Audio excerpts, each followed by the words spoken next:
A chap I did it with years ago at a company called TeleWest, which eventually became Virgin, said to me one day that having a session with me was like being hit over the head with a boxing glove filled with glitter. Do you know, I bet which I thought was lovely. I think everything about you screams that you're the ideal guy for this type of thing. That's very kind of you to say so, Ken.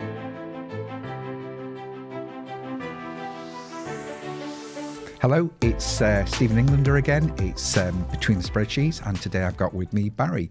Barry's an expert in all sorts of things to do with business and education and everything else. So we're quite privileged to have him on the show today. Hello, Barry. Hi. You know, Barry, I was looking at your website before, and I've got to say this is the POLKADOT consulting website, and I've got to say I think it was one of the most intriguing and intelligent websites I've ever read, and I'm certainly going to come to some of your podcasts and some of your, because you do some courses, don't you? We do. That's very nice of you, first off, to say that, and also it's very nice to be here. Thank you. So after lockdown, thank goodness we could actually do something. Yeah. So it's great to actually see people, which is lovely. We do various things. There's a number of streams that come under POLKADOT Consultants banner, if you will. It was quite intellectual as well. Well, I'm a teacher by profession. Right. So education's in my blood. Yes. And we've been going the wrong way for a very long time on that one. So it's probably about time we reversed it. Well, I do find there's massive gaps with small businesses in what they need to know. A lot of small businesses, they run on instinct. Absolutely. And, that's great to get a business going, but then when we want to sort of grow the business, we need to start looking much more at infrastructure. I mean, my approach to infrastructure is to say, get a CRM system like Salesforce, and we can begin to put some sort of infrastructure in place.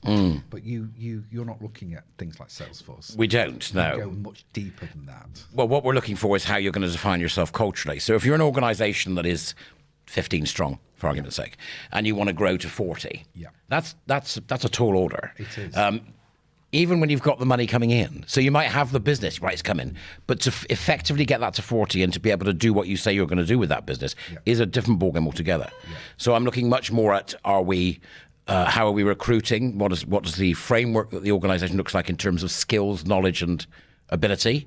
Are we recruiting people in the right way and from the right places to ensure that they're able to be autonomous in what they do? Because staff, employees, you see, this is the thing with staff. I mean, I know a lot of people.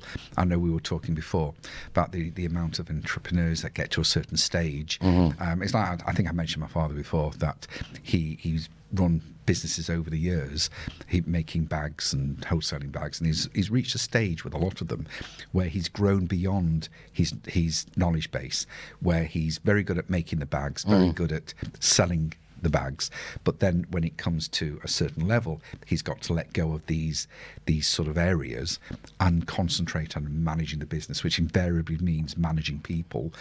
And that's when the grey hair starts, and that's when you lose fat. I think one of your podcasts was talking about how to get beyond that. Getting beyond that is a matter of choosing to. That's the first thing, and the difficulty is the entrepreneurial spirit. Is not necessarily the one that's the best one to continue with the journey once you've got to 10 employees or 15. So getting past that, you do have to get special advice. You need to get somebody who has an idea of what they're doing in terms of growth. Because it's almost like letting go, isn't it? It's almost like saying, this is now no longer my baby that I want to go and serve my cups of tea or my beer, or I want to manufacture or make my pies. It's now a case of, right, okay, that's the product. It's a process now. It's a product number now. That's right. And we've now got to manage the people who are going to now do that for you. And I think that's very, very difficult. It's incredibly hard to get it right. Because you interview people a lot of the time based on instinct, don't you? Family, friends. That's where the other side of the business comes in. So we also do equality, diversity and inclusion, which I'm sure some of you will have heard about. This is something that it's not our usual business topic, but it's becoming so. It's a new thing, isn't it?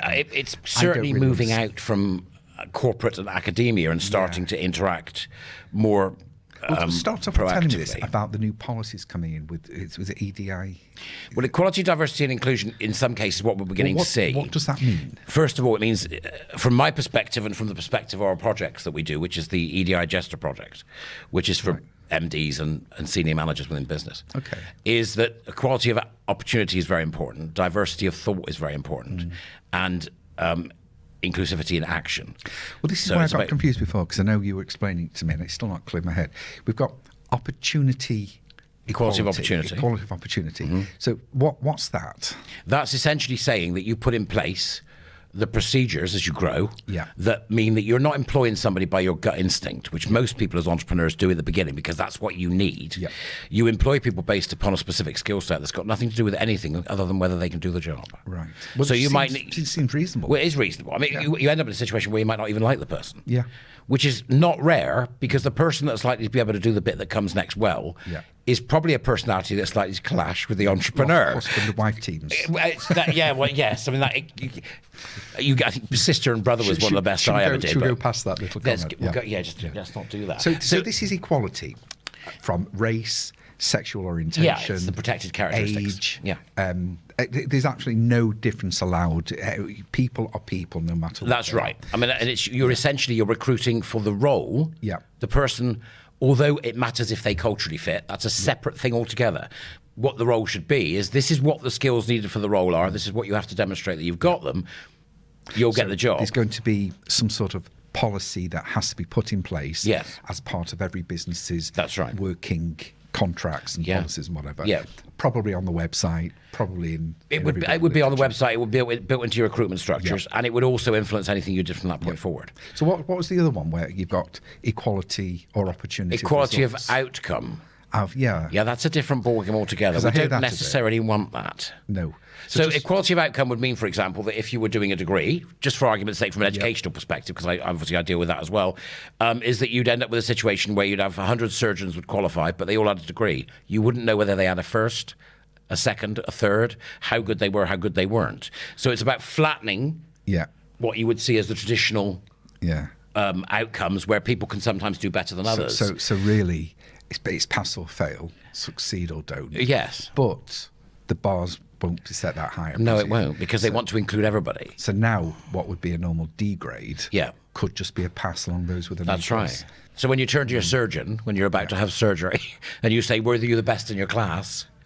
No, but I was the right sex, or I was gay, so therefore they chose me. You get a lot of this kind of identity politics around this that can be difficult because people want equality of Well, outcome. I'd happy choose my surgeon on that basis. Yeah, If they were nice looking. If they were nice you know. looking. I mean, what more personally, do you I'll need go from with the a top surgeon. Just give me Yeah, the top one. yeah. It's a really difficult one because then you get into the world of quotas and things like that. The BBC's been renowned for doing this. Even in business, it doesn't seem fair because it means you'll be paying the same sort of wages, expecting the same standard to somebody that you would normally want with an honours pass, to somebody that would traditionally be, well, I've just about scraped through.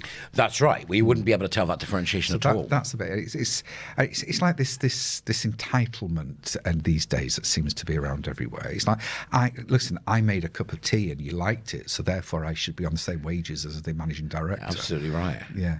No, I'm not, don't get me wrong. Yeah. I'm a great one for we've got a problem with a wage gap. And I do think we do have. Yeah. But it's not wide enough, is that what you mean?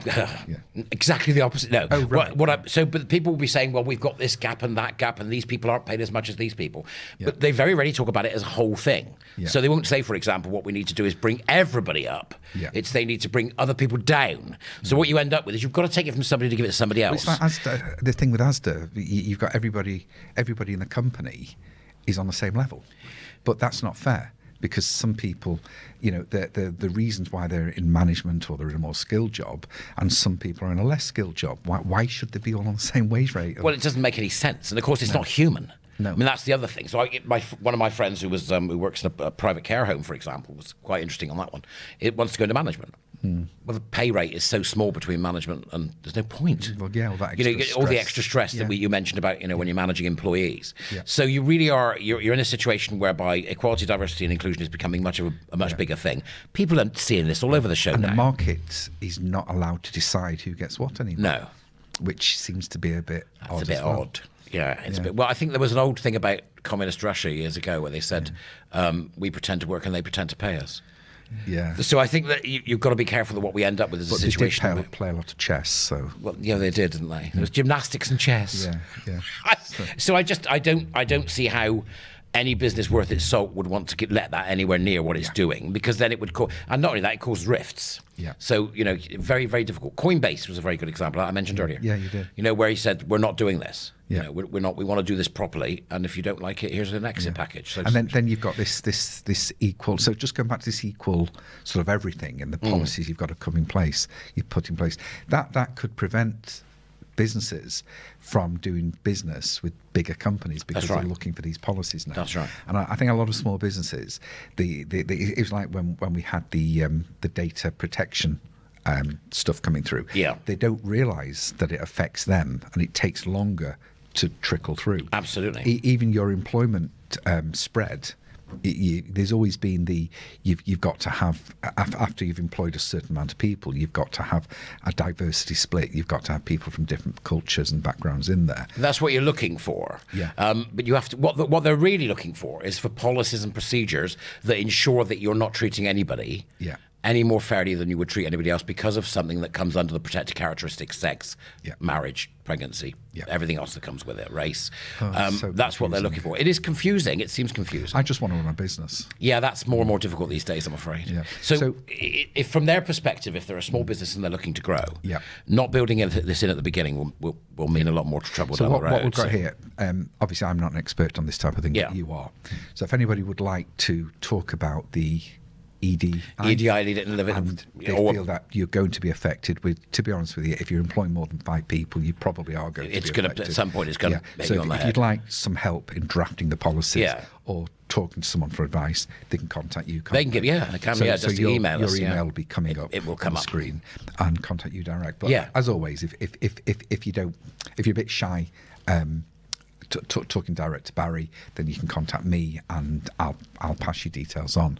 So, but you don't just do these. This is not the only thing you're asking. Tell me about EDI Jester, because that seems like you're making fun of it. Well, if anything, if there's ever anything that needs a bit of satire, it is the world of equality, diversity, and inclusion, and it takes itself very seriously. Now, I do this stuff in higher education STEM subjects. Right. So what's the STEM subject? Science, technology, engineering, and maths. So this is particularly pertinent to science. It's quite highbrow. Well, many of your clients may well be in the technology market or the science market or engineering or even maths for that matter. So what you're saying is what I'm saying is clients are thick. Don't watch this podcast. I don't want to characterize them like that. Okay. You may say that. Right, so I've never met a thick person in my life. No. Some are misguided. Well, there's time yet. Oh, we're back to Hannon's razor. I'm looking in the middle. Hannon's razor. Tell me that one. I like that. What, Hannon's razor? Yeah. Never put down to malice what you can easily subscribe to stupidity, I think it goes, or something like that. Guys, does this fit with what your experience is? So we've got the EDI Jester program, which is really for MDs, and it would be MDs that want to understand a bit more about the depth of this equality, diversity, and inclusion and how far it goes. It's a monthly program which you sign up to. What do you mean by diversity? Well, diversity of thought, from my perspective, is where it begins. Like the thought police with 1984? Well, no, not at all. The other end of it is right. When they're saying to you, you've got to have 3 gay people. And I mean, it's not that simplistic. Do they have to take a test? Who? Get gay people. If they want to come and work for you and you've got your quota right, you're gay. What are you looking at? That's the strangest thing about it. Nobody can tell me how that works. Right. It's really, well, here's what we should be doing. I'm like, how? Yeah, but how if you have someone from an interview, how do you know if they're gay? Well, you don't. That's the whole point. So. And it seems a bit rude asking them. Well, I mean, if I could, imagine if I went for a job, are you gay? Yes, dear. Yeah. It's like, okay. Right, it's just what? So that, it's you can have a situation whereby they're starting to look and say, well, actually, this person doesn't achieve because they're the wrong colour, or this person doesn't achieve because they're female, or this, and this happens all the time. I mean, the biggest underachievers in the country right now are young white males. Yeah. Right. Why is that? They traditionally have been, if the truth be told, and we know that from the figures that come from the Office for National. Is that because you've got non-traditional males, non-traditional people not white who do everything for the traditional white males? No. I don't think the two are related. Because to be frank. my partner, she does everything for me. Yeah, well, but that's a different thing altogether. But that's inveterate laziness, and I don't think that's done by identity. No, she's not lazy. She does it because she likes to. I love it. He's a quipster. Yeah. I'm the jester, and you're the quipster. Thank you. So, so the idea being that with the EDI Jester program, what you've got is an overview of how it goes wrong. But it's interesting. I've got Nick's just doing the first. You remember Nick you had on the other week? Nick from the he's standing for mayor. Standing for mayor. Yeah. He's doing the first module at the moment. Right. And I had some friends of mine, both of whom were lawyers, who did the first module 3 weeks ago. Right. And they loved it. Right. But it's about here's how to look differently. Because what you want in your organisation, if you want to grow your organisation, is you want to give everybody equality of opportunity, which is the ability it makes sense that anyway. Yeah, it makes sense. That does make sense. You also want to be able to have a diversity of thought, which means that you've got to be... Don't quite Well, it understand means that you can say what you think. Oh, I'd be locked up. Right. Yeah, but, it's a matter of people being able to say, well, I think that would work and that can you wouldn't. imagine how many people would be offended? Well, not necessarily. I think when it comes to business, particularly small businesses, it's much more about them not being frightened to say, would this work? Do you know, the other day I had a conversation with somebody and I felt like punching them, but they might punch me back, so I didn't. But I was showing them something we were working on, and they started criticising. Oh, I don't think that's very good. And I said, well, why? Oh, I just don't like it. And I said, look, I'm not interested in what you're saying. I'm really, don't give me your opinions. I'm really not interested. And they looked at me and what? And I said, look, if you're going to give me an opinion that's saying that it's no good, then give me an alternative. Say, this is no good. Why do you do it that way? I can't stand listening to people that just say, that's no good. Well, this is part of a larger malaise, should we say? Go on. Which is something that's known in cultural circles as the death of the expert, which is that everybody's opinion matters. I've never heard such nonsense in all my born days. Oh, so you agree with me? I agree with you. Oh, right. Everybody's opinion does not matter. Imagine you go to the doctor and you say to the doctor, there's something wrong with my knee. Yeah. And he says, you've got X, and you go, no, it's Y. I mean, you just wouldn't do it, would you? No. So you've got these people who, spout stuff that they don't understand, and you're like, no. If you're going to have an opinion, for goodness sake, make it an informed one. Because if it's not an informed one, then you should be quiet. In my more arrogant days when I've been in a bad mood, it's like, I don't want your opinions, I want facts. Yeah. Sometimes you just think, you ask people for a number and they tell you it's raining in Afghanistan. I despair. But we were mentioned before, you'll know more about it than me, but Socrates, he was eventually put to death. He was, by Hemlock. Yeah. And he was busy upsetting people because he was proving that they didn't know everything. So you get stonemasons in those days, or brickies, nothing wrong with being brickies, but they probably don't know much about the judicial system. Yeah. Giving opinions and telling people what to do. And it's like he used to ask them questions that proved that it contradicted them. He wasn't doing it to be vindictive. He just wanted them to realise that they were talking crap. There was something interesting about Socrates. I think he was a bit of a jester himself. Yeah, well, you get to that point where you either hate people, you make fun of them. Yeah. Live long enough to be a villain or see yourself become one. Yeah. So Socrates is a very interesting character to me. I mean, we don't know much about Socrates because all we know of him comes from Plato. From Plato, because he never wrote anything, did he? But he had a wonderful thing called Socrates triple filter. Yeah. Do you know Socrates triple?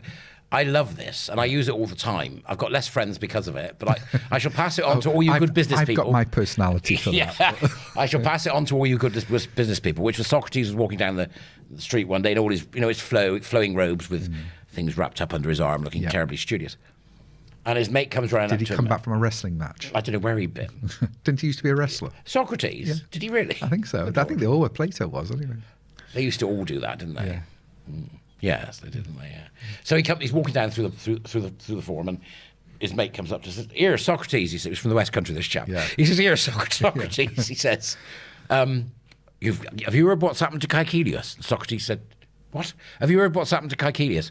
"No, I haven't." Wait a second, hang on a minute. Before you tell me, I want you to pass my triple filter test. Okay. All right, okay. How does that work? He said, well, first of all, is what you're about to tell me, do you know it to be true?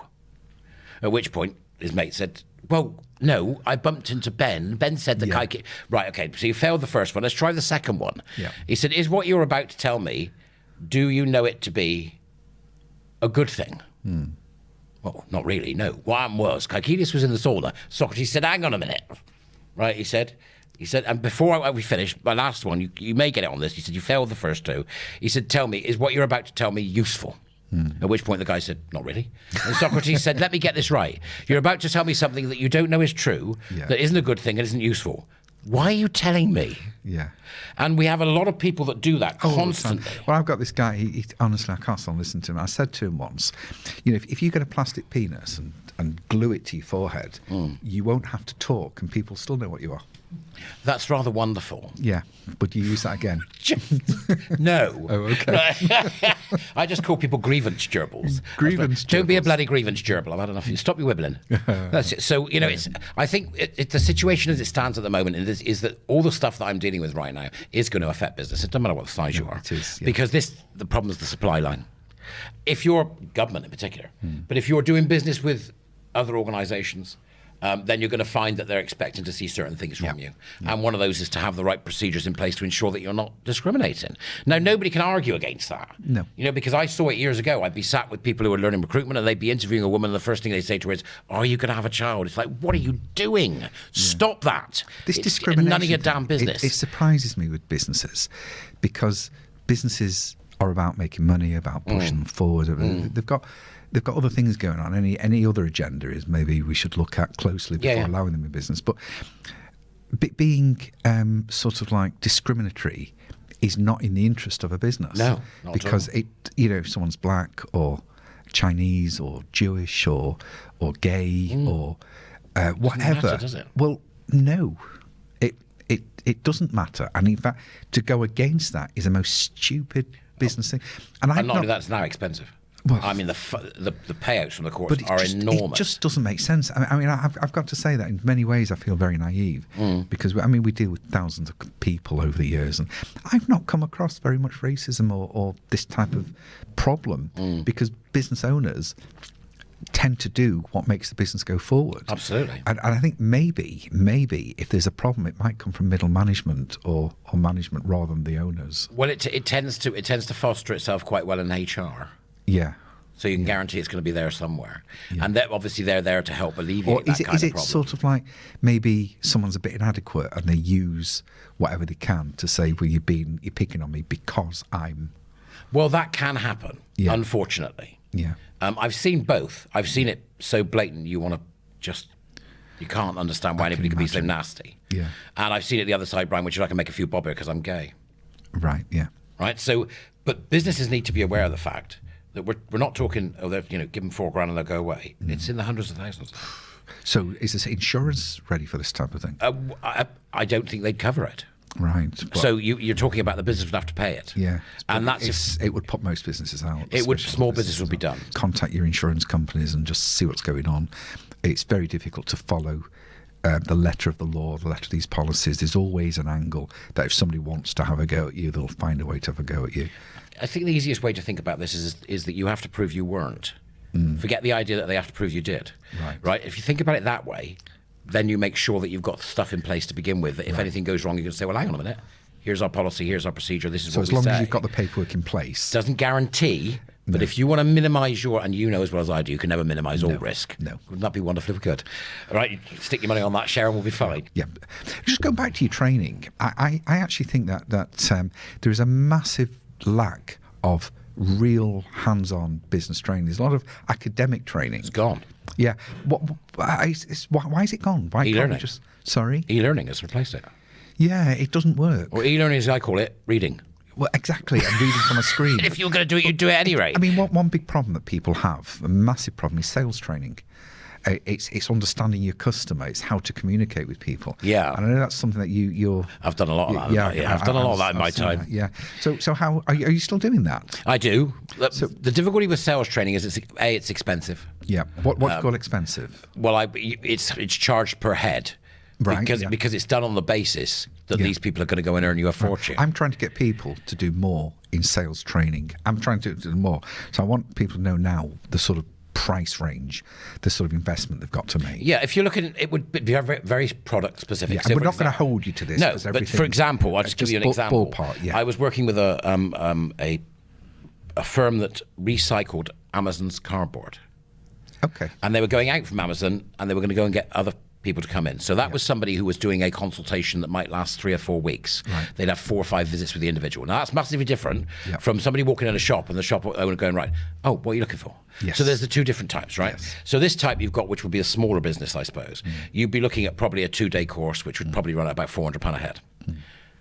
That's a different ballgame. That's probably going to be fully bespoke, in which case you'd be looking at $2,000 to $3,000 a head.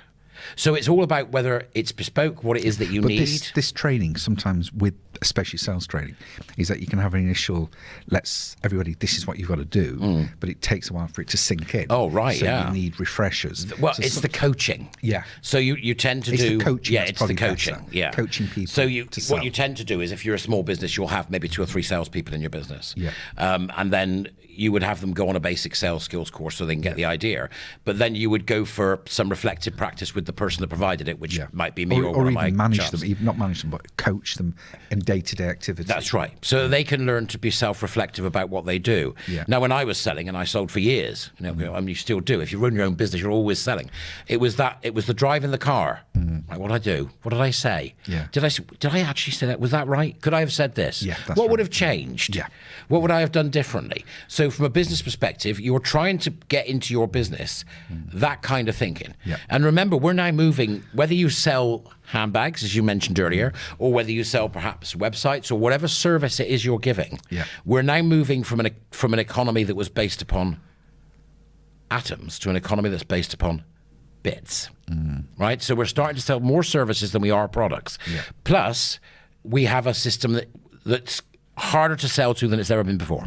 So selling has to be more consultative. It does. And just looking at the coaching as well, when people replay the conversation. When they've got the transcript in their head, it tends to change to what actually happened. That's why sometimes when you actually listen to what was gone in the background, being nice and passive, you can see it. You can say to them, no, this is what that's how you saw what you were saying, but this is what was actually going on. That's a really interesting point, because that touches on a process within organisational development, which is very much about what's called Jutro learning, right? So, for example, you're a small company, you've got 5 people, right? Bob over here does something well, and Ahmed is doing the same sort of job, but Bob hasn't told Ahmed. Right. Well, why not? Right, what stopped the business from being in a situation where the first thing Bob does is go over to Ahmed and say, "Listen, try this." So that's sort of basic Jutro that we learn. As you grow and get bigger, the organisation has to start asking itself, how do I build an environment in which Bob will automatically go and see Ahmed when something good happens, or Mary will also, will pop over and see Ali, or whatever it may be, so that you've got a situation where the organisation becomes a learning organisation and creates what's called a community of practice. So you would go in and you would appraise the company and what's needed, and then put things in place. And we could do some sort of payment plan. Well, that's how it works. Nobody can afford it up front. No. Because it's usually, you take on a client that you're doing that with, it's usually a 2 or 3 year engagement. Yeah. This is not a short engagement. It needs to be. It needs to be. You need to become part of the team. I mean, the one that I do with the university on EDI is 8 years. Wow. So that's a seriously long time. But it needs to be. I mean, I would, if I found a consultancy firm that could come into me and, engage with constant ongoing coaching with people, that could engage with looking at every aspect of what the business does, I'd want that person to be around forever. Yeah. Yeah. So it's about doing that, and we do it on stipend. It's the only way we do it. So we say, right, this is what it's going to cost, and this is what you pay, and this is the minimum period. Well, that's also another thing. Is it's when these things tend to start, it's money going out. You're not getting any justification for the money. No. But as things settle in, and productivity and sales and general well-being improves, then you begin to see that there is an actual balance sheet increase, an actual that's what you're looking at. You're it becomes measurable. Well, that's right. Unfortunately, it's not measurable at the beginning. No. There's no way you can measure it. The only we use Salesforce as our management tool within the business, but there isn't the uptake on it that I'd like. You mean from the staff themselves? From staff themselves, and it's mainly because they're busy doing other things, and they're accountants, so they have that mindset on the account software. That's interesting. Yeah, and so I've just sort of appointed a firm to automate a lot more of the procedures with coding, so I get the information I need with minimal input, but it's still not enough. It's nowhere near enough. Well, that's what you're doing there. Is and many businesses will do this. because they seem to be the most important things, and they often are, which is you're dealing with the technical aspects of your business. Now, what that's fine, but you can have the best running car in the world, but without a driver sat in the front seat, it's going nowhere. Well, at the moment. So, at the moment, they're teaching cars to run over less people. So let's just... Which is never a good thing. Which is never a good thing. So what you experience essentially is that you tend to have, we get the technical side can be right, but it won't work because the behavioural side has been completely ignored. So it's all very well, you can have all the good stuff in the world, but if they go, no, I don't know. No, we've got to get the mindsets, don't we? Right, so the mindset then becomes... Grab them by and the minds and hearts will follow. Yeah, absolutely right. And that's what you do, isn't it? Well, it's what I do to a certain degree, but I do it in a very nice way. Well, a chap I did it with years ago at a company called TeleWest, which eventually became Virgin, said to me one day that having a session with me was like being hit over the head with a boxing glove filled with glitter. Do you know, which I thought was lovely. I think everything about you screams that you're the ideal guy for this type of thing. That's very kind of you to say so, Ken. I'll talk to you after the show. Yeah, we can. Yeah. We'll manage Hayden. Hayden, we're coming to manage you. So it's in essence what you're doing is saying to yourself, I don't want to have to tell them to do that. How do I create the culture and the environment means they will? Yes. So it's not them you're changing, it's your organisation's culture and structure in order to get them to behave in the way that you want them to. I don't think you do people that. realise how important that is. It's massively important. It is. But it's also hard. And it's especially hard for a small business because the mindset is, I'm the owner. Yeah. I do everything. And if someone doesn't do it my way, there's the highway. I mean, the thing about being an entrepreneur, I've got a mate of mine who's an entrepreneur, and I refuse to talk to him about any of this because he makes his money from being how he is.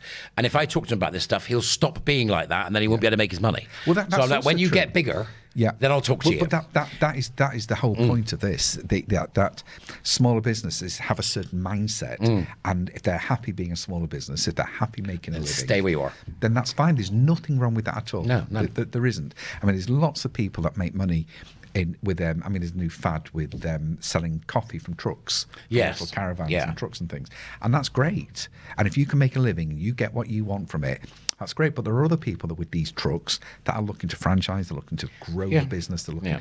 But it all depends what you want. So I mean, that's what it is primarily. Yeah. I mean, it's about getting everybody pointed in the right direction. Yeah. And it's a shame really that some of the skills that we have entrepreneurially are not necessarily the same skills as will drive the business forward once we get to 5 employees. This is what I've always found. Yeah.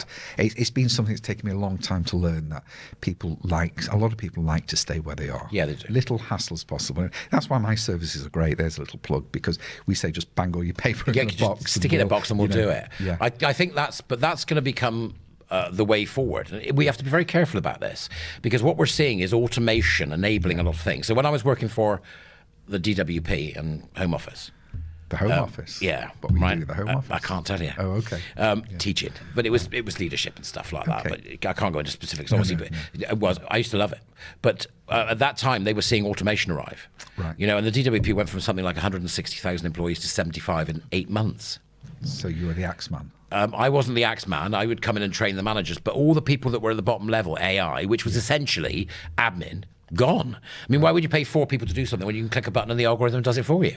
So we're seeing that you like those 4 people. Well, but then that's not a business; it's a commune, right? So, so what would happen is people would be then reshuffled off to other parts of government, and they did it entirely without having redundancies. It was a brilliant project. They just improved people. Yeah. So that was really good. But you're beginning to see this happen now. What we have to be very careful of is you have to replace that void with something else. So what do you expect people to be? If their job is going to be less about a process like that and more about people, what skills do they need, and where are you going to get that from? And can you teach somebody to lead? That's an interesting question. Yeah. Can you teach somebody to lead? And what sales skills do X, Y, Z need? And actually, where does the selling stop? Yeah. If you're a receptionist, you're selling, whether you like it or not. Because everything is about selling. It is. Right? It really is. You have to sell the idea of anything to anyone. Yourself. You sell yourself. And particularly now, because now we live in a world where ideas are coming at us thick and fast, that we've almost lost free will. We now have free won't. I'm not engaging with that. I'm not engaging with that. This is so you. I'm not engaging with that. I'm not engaging with that. Right? So you've got this free won't going on, which means if we're not careful, we miss that which is right in front of our nose. So if you've got a really good idea, you best have the ability and the intellect and the nous to be able to make sure you get it in front of the right people. Oh, that's brilliant. Even if that means wearing a silly ass badge so they ask you what the badge is. I love that badge. Reminds me Oh, of- no, Bungle, let's go play in the I garden. remember. Can we see the zippy badge here? The zippy badge? They can see the zippy badge. Well, after that, I've got nowhere to go. That's it. I think we're done, aren't we? We're done. So I'd like. Well, we're not done, but we're done for this We're done for episode. this- yeah. But I want to thank you very much because I've learned so much from you today. It's been great to see you. know, it really, really, really has been fun. So, everybody, thank you for joining me again. So we're coming to the close of another episode of Between the Spreadsheets with Stephen Englander. All the relevant emails are coming up at the bottom. Don't forget to go to YouTube and ring my bell so you can get notifications of future podcasts and everything. And Barry, thank you for joining me. It's been Great. It's great to come and see you. So maybe we'll come on again sometime. Yes, certainly. Thank you very much. Thank you. See you soon. Bye bye.